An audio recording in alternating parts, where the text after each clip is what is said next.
ചില ദിവസം വല്ലാത്തൊരു ക്രേവിങ്സ് ആണ്. ഈ ക്രേവിങ്സ് കാരണം എന്തെങ്കിലുമൊക്കെ വാരി വലിച്ച് കഴിക്കാൻ തോന്നും. പിന്നെ അത് ആലോചിച്ച് റിഗ്രറ്റും ചെയ്യും. അതുകൊണ്ട് നമ്മൾ കുറച്ച് ഹെൽത്തി സൈഡ് പിടിക്കാൻ കേട്ടോ. ക്യാരറ്റും ക്യാപ്സിക്കും അതിൻ്റെ കൂടെ കുറച്ചധികം വെളുത്തുള്ളിയും കുറച്ച് സവാളയും പേരിനൊരു പച്ചമുളകും കട്ട് ചെയ്ത് വെച്ചിട്ടുണ്ട്. തലേ ദിവസം നല്ല കേടും സോൾട്ടും പെപ്പറും ഇട്ട് മാരിനേറ്റ് ചെയ്ത് സോഫ്റ്റ് ആയിട്ടുള്ള ചിക്കൻ്റെ ബ്രസ്റ്റ് പീസസ് എടുത്തിട്ട് അത് നേരെ നല്ല ഹോട്ട് പാനിൽ മൂടി വെച്ച് കുറച്ച് നേരം കുക്ക് ചെയ്തതിന് ശേഷം ഈ വെജീസ് എല്ലാം കൂടെ ഒരുമിച്ചിടുക. കുറച്ച് ബട്ടറും കൂടി ഇടാം കേട്ടോ.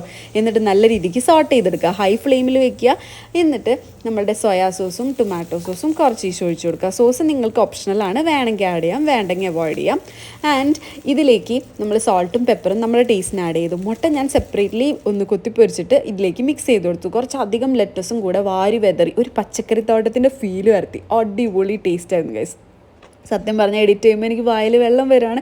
അത്ര ടേസ്റ്റ് ആയിരുന്നു കേട്ടോ. സാലഡ് ഉണ്ടാക്കി, അതിൻ്റെ കൂടെ കുറച്ച് ചിക്കൻ കറിയും പിന്നെ കുറച്ച് വെളുത്തുള്ളി അച്ചാറും കൂടി ഉണ്ടായിരുന്നു. അടിപൊളിയായിരുന്നു ഗൈസ്.